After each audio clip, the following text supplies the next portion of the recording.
Ini bab menyatakan hukum hakim tidak mengubah batil, yang tidak mengubah kedudukan yang sebenarnya.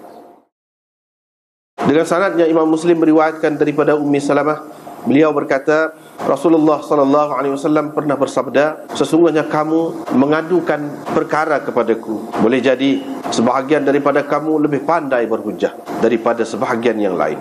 Karena itu aku memutuskan kemenangan untuknya, mengikut apa yang aku dengar daripadanya. Sesiapa yang aku berikan sesuatu kepadanya daripada hak saudaranya, maka janganlah dia mengambilnya. Kerana sebenarnya aku memberi sepotong api neraka kepadanya. Daripada Ummi Salamah bahawa Rasulullah sallallahu alaihi wasallam pernah mendengar riuh rendah orang yang bertengkar di pintu rumahnya. Nabi sallallahu alaihi wasallam keluar kepada mereka, lalu baginda bersabda, sesungguhnya aku hanya manusia. Orang yang membawa kes datang kepadaku, boleh jadi sebahagian daripada mereka lebih pandai daripada sebahagian yang lain, yakni dalam mengemukakan hujahnya, sehingga aku ingat dia benar, maka aku memutuskan kemenangan untuknya. Sesiapa yang aku putuskan kemenangan untuknya dengan mendapat hak seseorang muslim, maka itu sebenarnya adalah sepotong daripada api neraka. Terserahlah kepadanya sama ada mahu mengambilnya ataupun meninggalkannya. Ini bab menyatakan hukum hakim tidak mengubah batil ataupun hakikatnya sebenar bagi sesuatu. Yakni kalau sesuatu itu haram, hakim kata halal, tidak jadi halal. Ataupun sebaliknya, yakni hak ni hakim kata hak mu lah, kan lagu tu hak kamu, jadi kamu ambil lah. Padahal tidak betul, hak sebetulnya hak kawan tu. Jadi apakah halal untuk kawan tu yang telah diberikan oleh hakim? Ada hakim menangkan dia, halal ke? Tidak halal. Itu makna tidak mengubah hakikatnya. Kalau bukan hak dia, tidak halal. Di antara yang Imam Nawawi sebut dalam syarah dia ni, innama ana bashar, aku hanya manusia, aku tidak lebih daripada seorang manusia. Yang ini sebagai manusia mungkin ada salah silap, mungkin ada salah silap. Adalah sifat-sifat kemanusiaan itu. Misalnya sebagai manusia boleh sakit seperti orang lain sakit, orang lain lapar dia lapar, orang lain suka dia pun suka juga benar, ataupun orang lain tak suka dia tak suka juga, dan sebagainya lah. Jadi hak manusia yang boleh ada pada nabi-nabi ini, iaitu yang tidak mencacatkan kedudukannya sebagai nabi. Kalau mencacatkan kedudukannya sebagai nabi ataupun menyebabkan orang tidak mungkin pergi dekat dia, orang akan menjauhi dia, misalnya gila, itu pun hak manusia juga, sifat manusia juga tu. Tak boleh, tidak ada seorang nabi pun gila, walaupun untuk sebentar, tak ada. Itu akidah tu.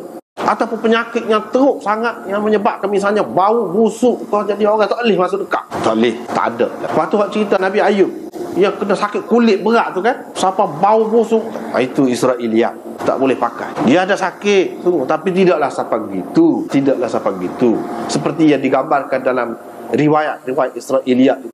Akhir sekali tinggal bini dia seorang, lari belakang, tak boleh pergi dekat dia, tak ada lagi, tak boleh terima. Imam Nawawi kata Nabi SAW sebut gini dulu ni untuk mengingatkan kepada keadaan manusia itu, iaitu manusia dia tidak mengetahui perkara gaib. Itu sifat hak manusia biasa. Hak ni pun ada juga pada Nabi, kecuali hak Allah SWT bagi tahu. Dan rahsia-rahsia sesuatu tanpa Allah SWT bagi tahu, tak boleh. Jadi kalau dia raya hak tidak boleh dicapai oleh orang lain, semestinya dia dapat tahu daripada Allah, kita panggil wahyu. Itu yang pertama. Yang kedua, harus berlaku kepada Nabi itu apa yang berlaku kepada orang lain. Itu yang kedua. Yang ketiga, dalam bab hukum ni, dia boleh serupa dengan orang lain juga. Sekadar tu je. Dalam bab memutuskan hukum, iaitu mengikut al-zahir. Mana Rasul dikira tidak bersalah, kalaulah dikatakanlah dia salah lah, hak sebenarnya dalam memutuskan sesuatu kes, dia tidak bersalah. Sebab apa? Hakikat sebenarnya itu Allah sahaja yang tahu. Jadi kalau dia hukum mengikut zahir, serupa dengan orang lain, tak apa. Jadi Nabi akan menghukum mengikut bukti, saksi, sumpah dan seumpamanya. Misalnya Nabi SAW kata, aku diperintahkan supaya memerangi manusia sehingga mereka mengucap la ilaha illallah. Bila mereka ucap gitu, mereka sudah memelihara diri mereka, nyawa mereka, harta benda mereka daripada aku. Aku tak boleh buat apa melainkan dengan haknya. Wa hisabuhum 'ala Allah. Tetapi hakikat kedudukan mereka terserah kepada Allah juga.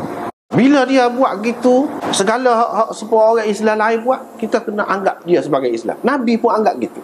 Jadi hakikat mereka serah kepada Allah. Apalagi hak dia tidak tahu, iaitu supaya Nabi ni menjadi contoh dan dituruti dalam bab kehakiman ini juga. Mana supaya hakim kemudian tidak berasal buka cita, asalkan dia sudah mencurahkan usaha dia, tenaga dia untuk mencari yang benar. Lepas tu kalau tersalah, dia tidak lagi berdosa. Itu satu perkara. Yang kedua, dan hakim lagi-lagilah kena pakai yang ni bukti, saksi ke apa tu.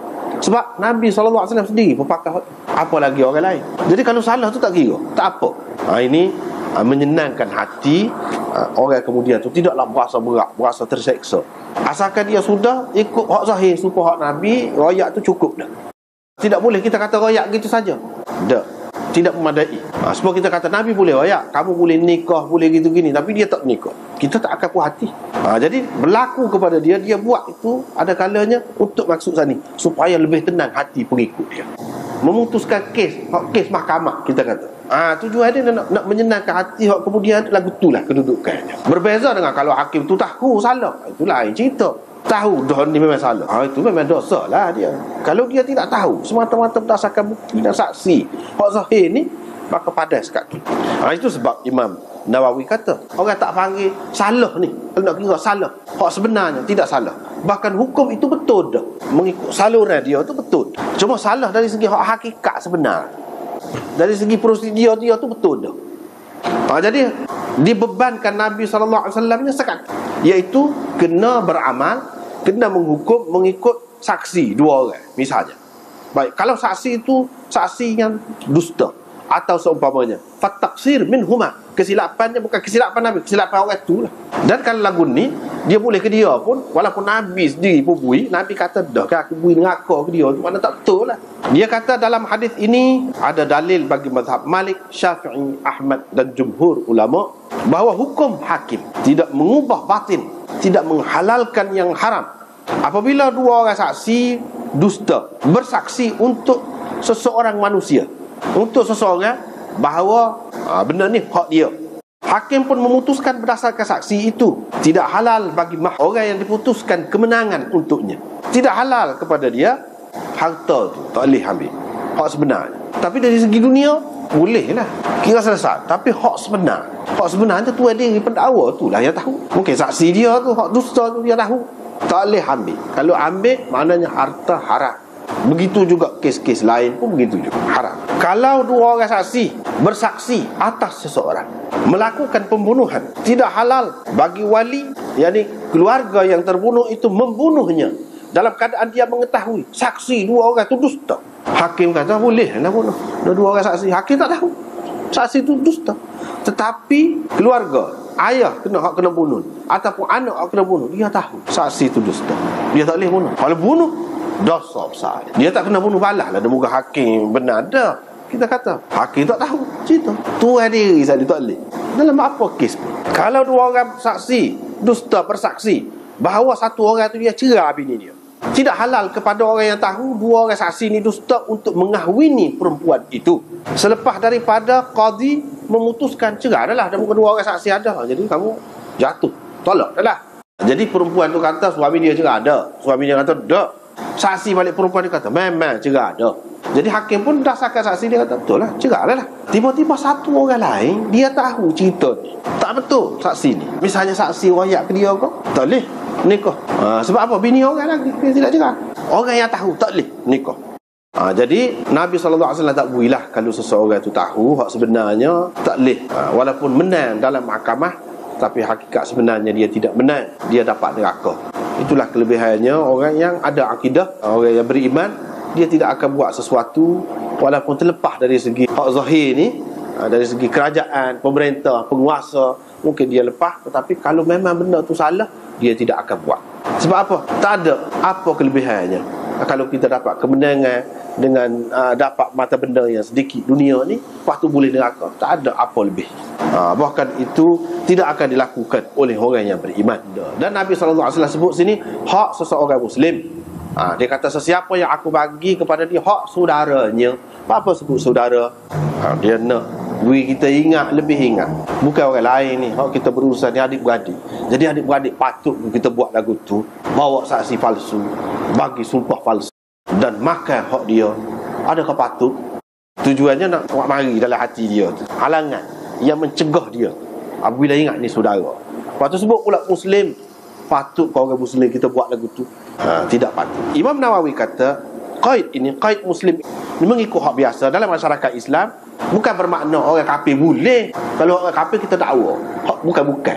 Memang hak dia, kita dakwa hak kita. Lepas tu cara-cara lawyer kita pandang benar, boleh kita makan gitu. Tak. Imam Nawawi kata supaya harta orang Islam juga tak boleh makan, tak tu kalau harta orang tak boleh, dia kafir. Lepas tu sebut Muslim sini, ini mengikut kebiasaan dalam masyarakat Islam. Hak ramanya Islam lah. Sebab tu Nabi sebut gitu, itu mengikut kebiasaannya. Jadi kadang-kadang dalam nas syariat ni, Quran atau hadis ni, dia sebut mengikut hak ghalib. Mana kalau dalam masyarakat Islam, hak ramah ni Islam.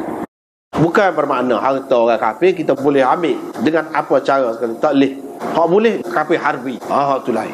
Kalau kafir zimmi tak boleh. Muahid bukan kafir zimmi, bukan duduk di bawah pemerintahan Islam, tak setia kepada pemerintahan Islam, tak. Kafir luar negeri lain-lain, tapi ada perjanjian damai di antara kita dengan dia. Ada perjanjian damai. Mana dia pun tak seperai dengan kita, nak baik-baiklah. Dalam perkara-perkara dunia ni nak berhubung, tak boleh juga. Hak murtad pun tak boleh juga. Sini kata Imam Nawawi, supaya dengan harta orang Islam juga.